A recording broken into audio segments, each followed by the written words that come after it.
ప్రజల సేవే చంద్రబాబు గారు కానీ లోకేష్ గారు కానీ ప్రజల సేవే సూపర్. ఏమైనా చేస్తున్నారా ఈ ప్రాంతానికి? ఎందుకు ఇట్లా తారు రోడ్లు వేస్తున్నారు, సమస్యలు వచ్చినా చక్కగా చెబుతున్నాడు. 99 మార్కులు లోకేష్. ప్రజా తీర్పును మనం ఎవరు మార్చలేము. ఆహారం అంతా ఒక్కసారి తీసుకోలేము, క్రమంగా తీసుకుంటాం కాబట్టి క్రమంగా ఈ మంగళగిరి ప్రాంతమే కాదు రాజధాని ప్రాంతం అంతా కూడా అభివృద్ధి చెందిద్ది. చంద్రబాబు నాయుడు గారి మీద నమ్మకం ఏంటంటే ఖచ్చితంగా రాజధాని నిర్మాణం జరిగింది. నమస్తే పెద్దనా, ఏం పేరు? నన్ను నాగమల్లేశ్వరరావు. నాగమల్లేశ్వరరావు గారు మంగళగిరి నియోజకవర్గమేనా? అవును. గత ఎన్నికల్లో మనం చూసుకుంటే 2024 ఎన్నికల్లో 91,000 మెజార్టీతో ఇక్కడ ప్రజలు మొత్తం కూడా నారా లోకేష్ గారిని బ్రహ్మాండమైన మెజార్టీతో గెలిపించారు కదా. అంత మెజార్టీ రావడానికి కారణం ఏంటంటారు? ప్రజల సేవే. చంద్రబాబు గారు కానీ లోకేష్ గారు కానీ ప్రజల సేవే సూపర్. ఓడిపోయిన తర్వాత కూడా ఇక్కడ చాలా మంచి పనులు చేశారంటారా? చేస్తున్నారు. అప్పుడు 2019లో ఓడిపోయారు కదా, ఓడిపోయినప్పుడు 5 ఏళ్ళు ఎలా చేశారు ఈ మంగళగిరి నియోజకవర్గం? సాడిస్ట్గా తయారయ్యారు. 5 సంవత్సరాలు నెక్స్ట్ 5 సంవత్సరాలు సాడిస్ట్గా తయారయ్యారు జనం. ఇప్పుడు గెలిపించారు కదా, గెలిపించిన తర్వాత ఈయన పరిపాలన ఎలా చేస్తున్నారు? బాగుంది. ఏమైనా చేస్తున్నారా ఈ ప్రాంతానికి? ఎందుకు ఇట్లా తారు రోడ్లు వేస్తున్నారు, మరి రోడ్లు తారు రోడ్లు పోతున్నారు, అన్నీ బాగానే ఉన్నాయి, పరిపాలన బాగానే ఉంది. వచ్చిన ఏదైనా సమస్యలు వచ్చినా చక్కగా చెబుతున్నాడు. సమస్యల పరిష్కారం అయితే జరుగుతుందంట బ్రహ్మాండంగా. గతంలో రోడ్లు పూడ్చడం కానీ ఏం జరగలేదు.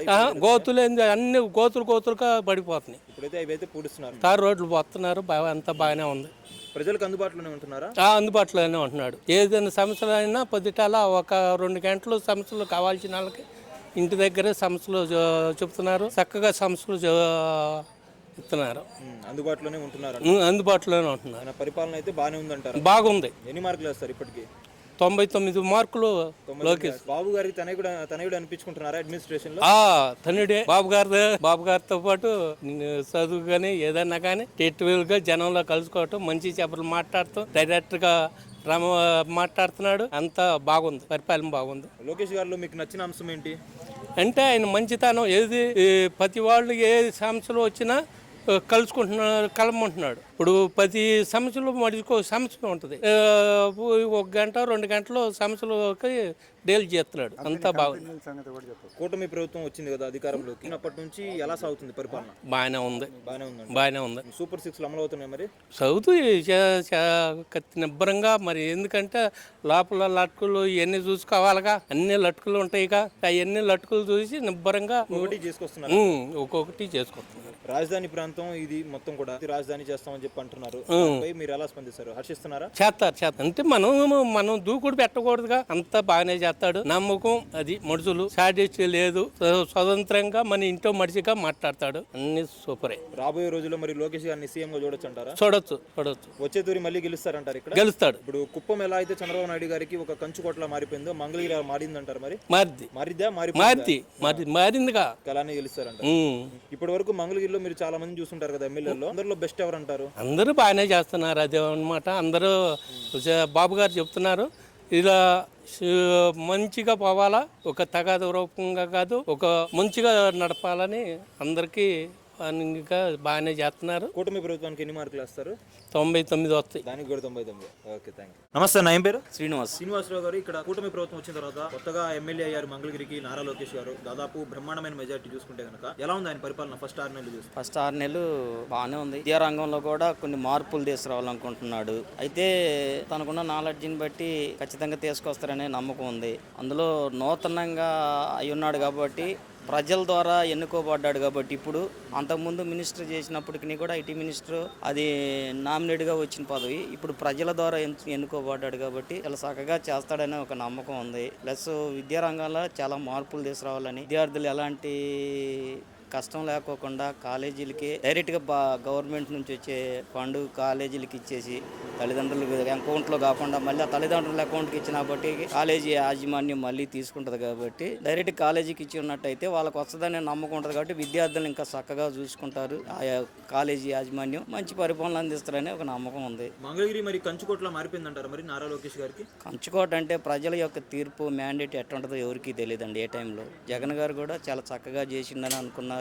మళ్ళీ 175 వస్తుంది అనుకున్నారు, కానీ ఊహించని రీతిగా మార్పు జరిగింది కాబట్టి మార్పు అనేది ఎవరు చెప్పలేం. కంచుకోవటనే ఎప్పుడు అనుకోలేదు. ప్రజా తీర్పును మనం ఎవరు మార్చలేము. దానికి ఎవరు అతిథులు కాదంటారు. దానికి ఎవరు అతిథులు కాదు.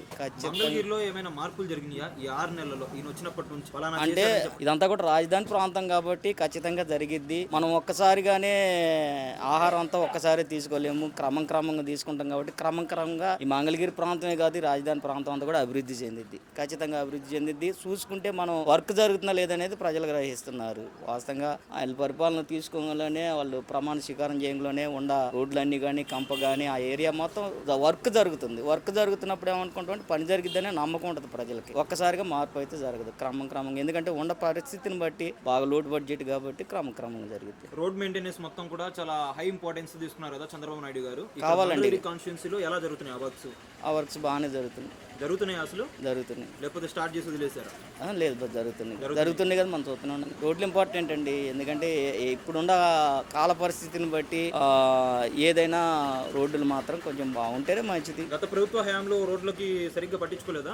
గత ప్రభుత్వం వాళ్ళ యొక్క మ్యాండేట్ ఏంటంటే ప్రజలకి చేరువగా దగ్గరగా అన్ని విధాలుగా ఉపయోగపడదాం అనేది వాళ్ళది. వాస్తవంగా ఏంటంటే ప్రజలకి ఎక్కువగా వాళ్ళు చేయలేదనే కాదు, వాళ్ళ వంతుగా వాళ్ళ కాన్సెప్ట్ వేరు కదా. ప్రజలు ఇచ్చిన యొక్క తీర్పుకి వాళ్ళ కాన్సెప్ట్ ఏంటంటే ఫైనాన్షియల్ గా అందరికి వాళ్ళు ఉపయోగపడ్డారు. ఇప్పటి వరకు మీరు చాలా ఎలక్షన్స్ చూసే ఉంటారు కదా, మంగళగిరిలో ఎమ్మెల్యేగా చేసిన వాళ్ళలో బెస్ట్ ఎవరంటారు?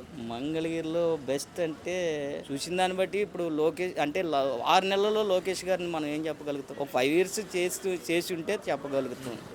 మీ నోట్లో ఎవరైనా ఉన్నారా?